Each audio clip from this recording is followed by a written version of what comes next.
ईश्वर पर पूरा भरोसा है, लेकिन आजकल सुन नहीं रहे हैं। बहुत पूजा पाठ करता हूं, भक्ति करता हूं, लेकिन जो मांगता हूं वो मिलता ही नहीं है। ये ईश्वर सच में होते भी हैं या नहीं होते हैं?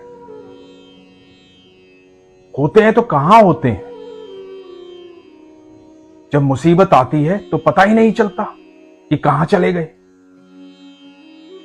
इतनी पूजा पाठ करने का कोई फायदा नहीं। ऐसा तो नहीं कि ईश्वर नाराज हो जाते हैं, रूठ जाते हैं, पर यदि वो नाराज हो जाते हैं, रूठ जाते हैं, तो फिर वो ईश्वर कैसे है? मेरी समझ में नहीं आता। आजकल ऐसा कहने वाले बहुत लोग हैं। क्यों ऐसा कहते हैं? क्योंकि विश्वास नहीं। विश्वास क्या होता है? यह प्रसंग बड़े ध्यान से सुनिएगा और समझिएगा इसे, तब समझ में आएगा कि सच्चा विश्वास क्या होता है। हर एक गांव में एक बुजुर्ग महिला रहती थी। ईश्वर पर अटूट आस्था। जो कोई भी उस महिला से मिलता था उसे यही कहती थी, जिंदगी में कभी चिंता मत करना, भरोसा रखना, विश्वास रखना। ईश्वर वो सब कुछ कर सकते हैं जो कोई नहीं कर सकता। तुम्हारी समस्या कितनी भी बड़ी हो, लेकिन ईश्वर के सामने छोटी सी होती है। इसलिए भरोसा मत तोड़ना। समय बीतता चला गया। एक समय ऐसा आया कि बुजुर्ग महिला के पास खाने को अनाज नहीं था, धन खत्म हो गया था, स्वास्थ्य ठीक नहीं रहता था। सब लोग आते जाते देखते थे कि ये तो हमेशा कहती है ईश्वर है, सब ईश्वर करते हैं। हमेशा इसको देखा है, चाहे सुख हो दुख हो, हमेशा कहती है कि ईश्वर है, सब ईश्वर करते हैं। तो देखते हैं इसका भरोसा कब तक चलेगा। एक दिन मंदिर में गई, ठाकुर जी के सामने बैठी, ठाकुर जी से बोली कि ठाकुर जी, तू सुख दे या दुख दे, मुझे सब स्वीकार है। मुझे तुझ पर अटूट भरोसा है, पर एक बात पूछने आई। धन खत्म हो गया है, अनाज खत्म हो गया है, क्या चाहता है, भूखी मर जाऊं? तो ठीक है, भूखी मर जाऊं। तू जो चाहता है वही करना। आजकल बहुत दुखी हूं, परेशान हूं, शरीर साथ नहीं दे रहा है, फिर भी तू वही करना जो तू चाहता है, क्योंकि मुझे वही स्वीकार होगा जो तू चाहता है। अपना दुख बांटने आई हूं, तुझसे प्यार करती हूं, तुझसे छुपा क्या है मेरा? तुझसे दुख बांट रही हूं, पर तू वही करना जो तू चाहता है। जब यह बुजुर्ग महिला भगवान से प्रार्थना कर रही थी, एक सेठ सुन रहा था। एक सेठ, ऐसा सेठ जो बहुत नास्तिक था, जिसका ईश्वर में विश्वास ही नहीं था।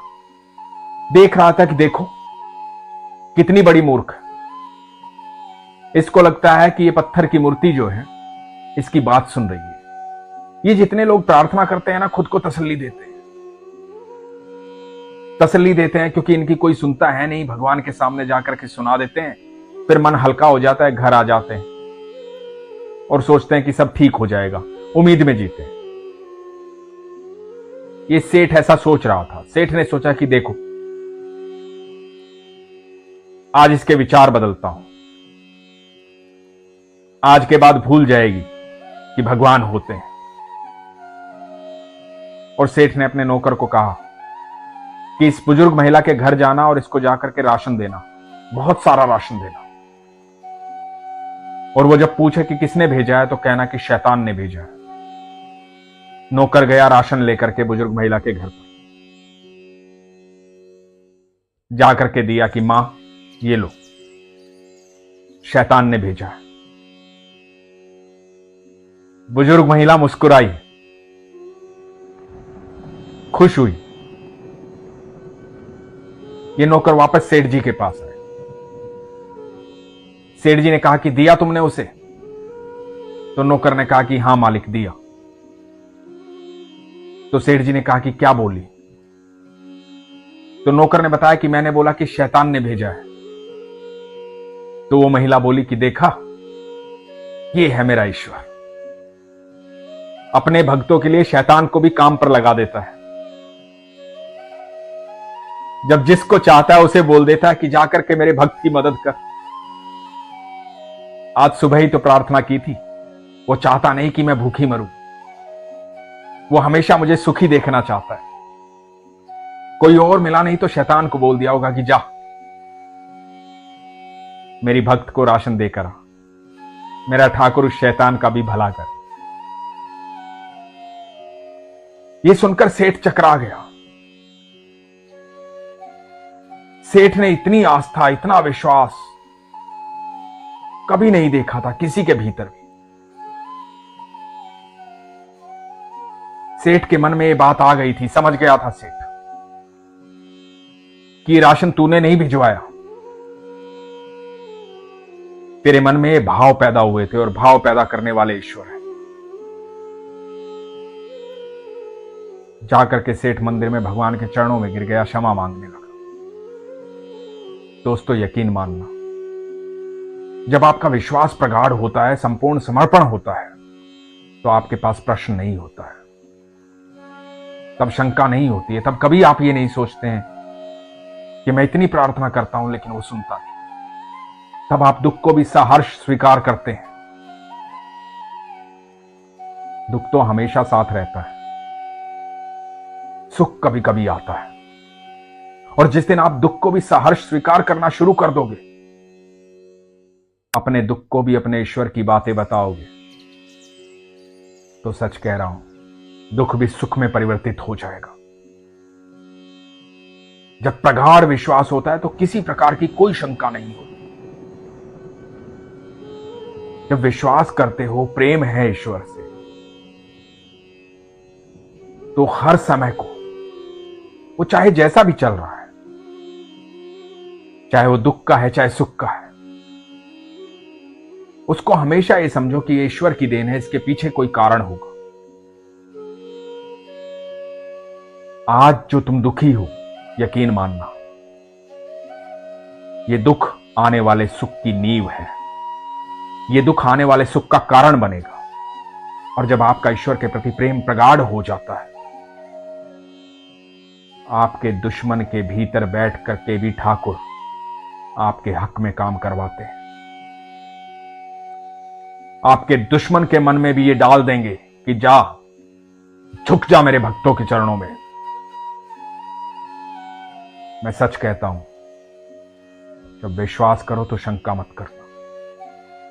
एक बार विश्वास करके तो देखो, बिना प्रश्न के, बिना किसी इच्छा के। कभी सोचा है इस बात को, जब हम ये कहते हैं कि मैं इतनी पूजा पाठ करता हूं, इतनी भक्ति करता हूं, लेकिन भगवान सुनते नहीं है, जो मांगता हूं वो देते नहीं है। क्या इतने स्वार्थी हो गए हैं हम कि हम भगवान से प्रार्थना इसलिए करते हैं कि भगवान कुछ देंगे? क्या कम दिया है उन्होंने? कभी आराम से, शांति से बैठ करके सोचना, उन्होंने इतना दिया है, इतना दिया है जिसकी कोई गणना नहीं है। इतनी बड़ी व्यवस्था, सूरज, चंद्रमा, प्रकृति, वायु, सब कुछ, बिना ईश्वर की व्यवस्था के हम कुछ भी नहीं। ये जो हमारे भीतर सांस चलती है ना, यही तो कृष्ण है, यही तो ईश्वर है। जिस दिन ये साथ छोड़ देते हैं तो इस शरीर को कोई पूछता नहीं है, चाहे कितना भी प्यारा हो।